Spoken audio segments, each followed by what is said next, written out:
Coming up, Apple's iPhone switches to USB-C cables. What does it mean? We preview the US inflation report coming out tonight and the latest on Qantas as it loses a High Court challenge. That's next.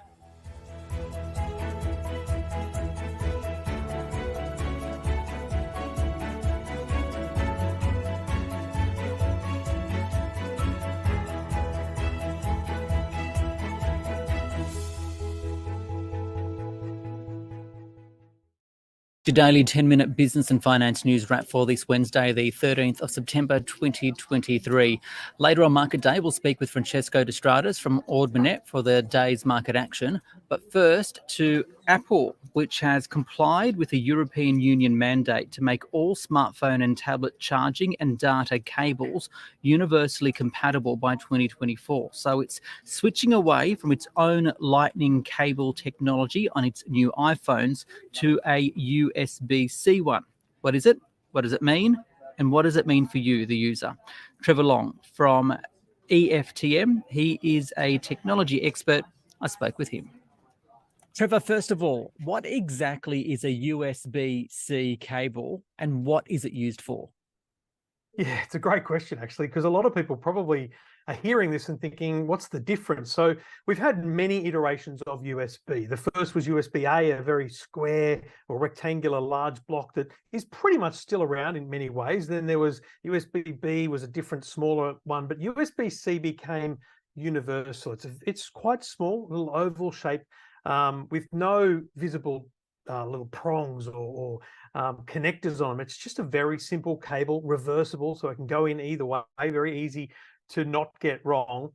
And a few years ago, it became the norm for a lot of consumer electronics. So headphones, laptops, and many other smartphone manufacturers adopted USB-C as their way of charging their devices. It was an easier plug than what we had before it, which was USB-A or micro USB. So what exactly are the advantages of it? In simple terms, there's a couple of things. Firstly, it's reversible, so it's really easy for someone to use. You can't kind of get it wrong. Secondly, it has a great data throughput. So if you think of the old, and I'm talking 5 years ago, little USB plugs that we had, they actually couldn't transfer data very fast. So it has much faster data throughput, and the same with power. So these days, we want so much from our phones. There are companies like Oppo and Samsung also that want to be able to deliver essentially a full recharge of your phone in like half an hour. And so it can handle high amounts of power, and that throughput allows you to get a faster charge. Okay, so most smartphones use it, most devices use it, as you mentioned, but it's not compatible with Apple's iPhone because that iPhone, the older iPhones anyway, requires its own Lightning cable, which is Apple's tech, I guess, until now, because the new iPhone is compatible with this USB-C, right? That's right. So original iPhone in 2007 used the wide, what was called a 30-pin adapter that came from the iPod. And then in about 2011-12, when they launched the iPhone 5, they went to this Lightning, this proprietary Apple technology, which was at the time revolutionary. It was reversible. It was fast. It did a lot of these things. And what's happened is Apple has essentially been pushed towards this decision by the European Union. So basically, every iPhone from today, the iPhone 15 onwards, will have USB-C, so that someone at home with a set of headphones or their partner's phone that uses a different brand, everyone will be able to plug into the same cable and charge their devices. Is a USB-C better than a Lightning cable? I think it's a really tough question to say. I think Lightning is and was a great connector. Probably there's some advantages to USB-C in that data transfer. So if you've got the highest end iPhone 15, which is a $2,500 phone, you could transfer large amounts of data very quickly that you couldn't do on Lightning. So that's its premium advantage in the iPhone lineup.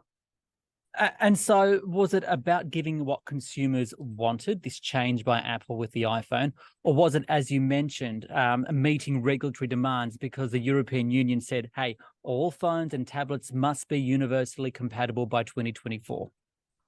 Despite the fact that a lot of the comments I see today are about time and finally, I don't think anyone using an Apple iPhone was really desperate for USB-C. It was not a thing that was on their radar. So I don't think in any way this was driven by consumers. I think that Apple began to adopt USB-C a few years ago with things like iPads and Macs, their MacBook computers, their laptops. I think that they knew that they needed to go this way, but they were definitely forced. There's no way they wanted to do this in reality. They didn't even mention the European Union at the announcement today here in Cupertino. They simply said, we're moving to USB-C because it's a universally accepted adapter. So I think their hand was forced on this one. Is it just as easy, though, for the consumer as buying a USB-C cable and it's then fully compatible across all devices? Or will consumers still need to be aware of the different speeds and compatible issues? For example, when we see these third-party cables on lightning cables, sometimes they don't necessarily work, right? This is the biggest challenge we have, and we don't really know yet because we haven't tested the new iPhones, but no two USB-C cables are the same. A cheap $2 cable will definitely connect to your computer, but will it allow the transfer of data? Some USB-C cables are only for power. Some are only for data. So we will have frustrations, I believe, with USB-C going forward, but the cable that comes with your iPhone will work. It will charge, it will plug into a power brick, and it will charge. If you want those fast data transfer on the premium iPhone 15 Pro Max, you'll need to buy, as they call it, an optional cable, which has what we know as USB 3 speeds, which are the faster speeds. There will be many, many cables sold as a result of this, which essentially goes against the European Union's hope that this is a way of stopping e-waste. And there will be confusion because of fast power delivery, which Apple hasn't talked about, which is one of the things I'm keen to test, shouldn't be done and probably won't be possible with a cheap, slow and small cable. So that's a safety issue. We don't want large amounts of power going through a small cable. That's more than anything, that's a fire risk. So there's a lot to learn about USB-C still. Two final quick questions. What does this mean for existing iPhones? Existing iPhones, nothing changes. You've already got a cable. You're not forced to do anything. Keep using your phone, keep using your cable, and nothing really changes. And you said it doesn't necessarily mean there's going to be a reduction in e-waste if people are buying more cables, but what do you think it means for competition? I don't really think this has any impact. I think that's why Apple is not really, they're pretty blasé about this. I think competition-wise, the other companies, Samsung, Oppo is a good example, have amazing things they can talk about, like high-speed charging that I don't think consumers have really been banging down the door for. So in reality, I'm not sure this changes anything in the smartphone space, other than you've got to get a different cable if you buy a new iPhone.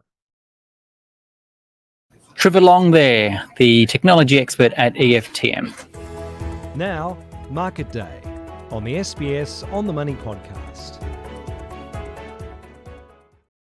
The Australian share market fell today. The S&P ASX 200 down 0.74%, 7,153. I spoke with Francesco De Stradis from Ord Minnett for more. Francesco, the ASX having a bit of a tumble today. Why and which stocks or sectors are leading the declines?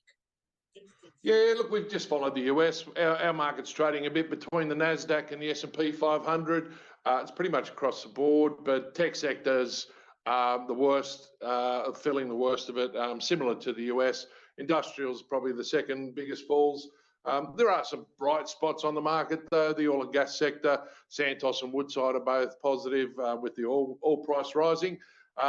Going forward, though, look, I don't think there's going to be a huge amount of disruption to the markets. We've got inflation figures out in the US tonight.